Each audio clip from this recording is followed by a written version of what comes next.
Salut, bienvenue dans cette vidéo. En ce moment, il y a des gros changements dans l'industrie musicale, surtout tout ce qui concerne le streaming. J'ai déjà parlé notamment de Deezer qui a voulu changer sa méthode de rémunération. Et il y a encore des gros changements comme celui de la taxe qui va être mise sur les plateformes de streaming et qui fait un bruit énorme puisque forcément ça plaît et ça déplaît. Le 13 décembre 2023, Macron a officialisé le fait qu'une taxe allait être mise en place pour les plateformes de streaming. Je dis officialisé parce que depuis plusieurs semaines, voire quelques mois même, eh bien voilà, on savait qu'il y avait quelque chose qui se préparait et qu'il y avait cette taxe qui allait très certainement arriver. Et surprise ou non, eh ben elle est là. Voilà, alors elle n'est pas encore mise en place, mais on sait qu'elle va y être. Pourquoi une taxe en fait? Alors déjà, il faut savoir que la France est actuellement le 6e marché mondial de la musique avec un revenu de 920 millions d'euros en 2022. Ça en fait des pépettes. La taxe serait de 1,75% sur toutes les plateformes de streaming, donc Deezer, iTunes, Spotify, voilà, là où tu écoutes ta musique. Quant à la question de pourquoi cette taxe, on a vu déjà deux éléments importants. L'élément principal, c'est pour pouvoir financer le CNM, le Centre National de la Musique, qui est en place le CNV. Et en fait, le Centre National de la Musique va permettre de financer des acteurs de la musique, des projets, des artistes. J'ai déjà parlé du CNM dans plusieurs vidéos, donc n'hésite pas à aller voir ça.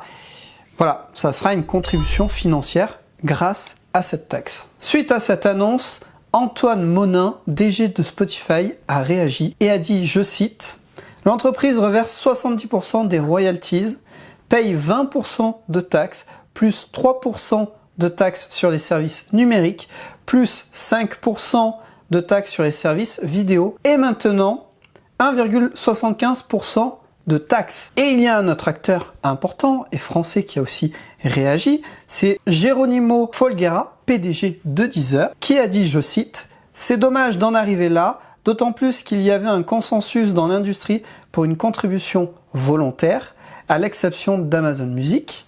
Nous nous retrouvons désormais avec une taxe qui punit injustement une entreprise française qui a toujours soutenu l'industrie musicale. » Forcément, comme on peut s'en douter, c'est pas vraiment une idée qui est agréablement accueillie. D'autant plus que il va y avoir des conséquences par rapport à ça. Et justement, regardons les conséquences. Alors, dans les conséquences que j'ai pu relever, il y a déjà un désinvestissement de Spotify pour la France. Ils l'ont clairement dit. Qu'est-ce que ça signifie? Ça signifie que Spotify mettrait moins d'argent dans la France, dans les événements de la France, donc l'organisation de concerts, l'investissement dans des artistes ou des labels ou des structures.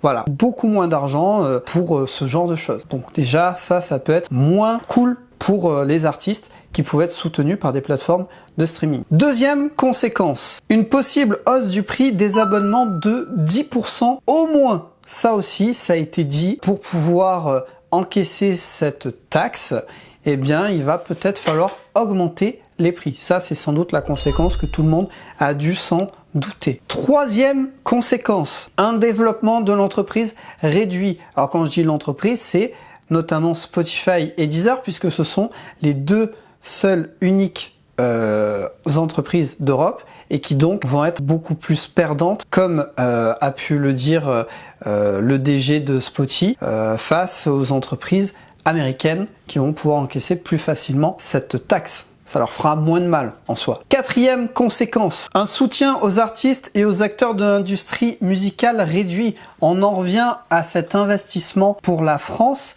C'est vraiment de l'argent qui était mis en place, des aides pour des artistes.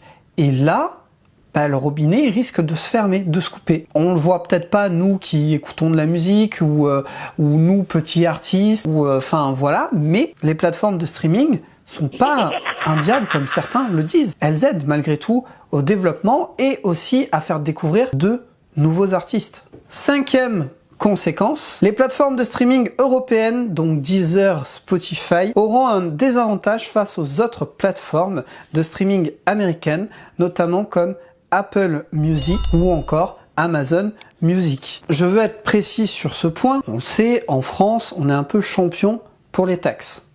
Donc là, ça va faire une taxe supplémentaire que notamment Deezer va devoir prendre en compte. Spotify, lui, n'est pas français. Donc, il va se manger cette taxe parce que il fait partie de l'Europe. Il va avoir quasi le même résultat finalement que Deezer. Mais eux, ce qu'ils veulent dire par là, c'est que les autres entreprises sont donc majoritairement américaines, elles vont pouvoir s'en sortir avec des pirouettes, peut-être que c'est les États-Unis qui prendront en charge cette hausse, enfin cette taxe, ce genre de choses. En fait, très certainement qu'elles vont même pas du tout le ressentir. Là, en fait, ce que veut dire Spotify et Deezer notamment, c'est que c'est pas à jeu égal. Nous, déjà en Europe, on essaie de développer des choses de notre côté et de pouvoir rayonner mondialement, ce qui est dur face aux États-Unis. Et là, c'est voilà, un petit peu se tirer une balle dans le pied. En tout cas, c'est ce que Deezer et Spotify disent par rapport à cette taxe de 1,75%. Bon, alors actuellement, cette taxe n'est pas encore mise en place à l'heure où je tourne cette vidéo, et au moment où la vidéo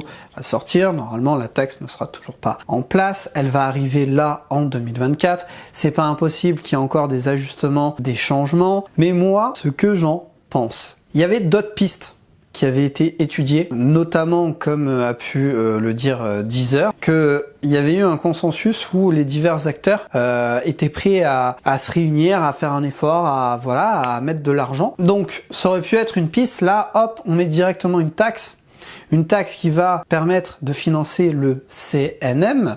Alors le CNM qui est déjà financé notamment par l'État, notamment par les billetteries, donc le spectacle, et qui a une aide aussi du côté de la SACEM. Bon, y introduire les plateformes de streaming, ok, mais là c'est un peu comme un 49.3, j'ai l'impression. Hop, fait comme ça et fin. Donc je sais pas. À voir ce que ça donne. Le problème, c'est que ça risque de faire une hausse sur les abonnements, et le problème aussi, c'est que, qu'on le veuille ou non, mon Spotify faisait plein de petits événements, que ça soit sur Internet ou que ce soit dans des lieux, des concerts, et je parle de Spotify, mais Deezer aussi. Ça serait dommage que ça vienne à... Alors, ça va pas s'éteindre, hein, mais à être limité au lieu de, je sais pas, 20 événements dans l'année, qu'il n'y en ait plus que 5 ou 10. Ça serait vraiment dommage. Peut-être toi qui regardes la vidéo, t'as participé à un de ces événements, autant aussi bien dans le public que autant en artiste ou un des acteurs qui a contribué. Si c'est le cas d'ailleurs, n'hésite pas à le dire. Donc je sais pas, personnellement je suis entre deux, j'attends de voir ce que ça va donner, j'attends de voir quand ça sera totalement confirmé, qu'on saura exactement ce que ce sera. C'est confirmé, mais comme j'ai dit, il va peut-être y avoir des ajustements, des petits changements. Bon, t'en penses quoi de cette taxe? Est-ce que tu es pour? Est-ce que tu es contre? Est-ce que tu aurais préféré que ça soit mis autrement? Ce qu'il faut retenir là-dedans, c'est que on veut là un moyen de financer le CNM qui lui finance derrière des artistes et d'autres acteurs de l'industrie musicale. Attention, toutefois, c'est vrai que je ne l'ai pas précisé dans la vidéo, ça n'a rien à voir avec l'histoire de mieux rémunérer les artistes qui distribuent leur musique sur les plateformes de streaming. Ça n'a rien à voir. Là, cette taxe, c'est pour le CNM qui lui-même pourra réaliser de nouveaux projets, mieux investir sur certains artistes, sur certains projets, ce genre de choses. Mais la taxe n'a rien à voir avec une meilleure rémunération des artistes sur les plateformes de streaming. Rien à voir. J'espère que tu auras passé un bon moment, que tu auras appris certaines choses. N'hésite pas, voilà, on communique dans les commentaires si tu as des questions, tout ça. Comme d'hab, on se retrouve sur Instagram peut-être, n'hésite pas à le rejoindre. Moi, je te dis à vendredi prochain pour une nouvelle vidéo. Et en attendant, sois créatif.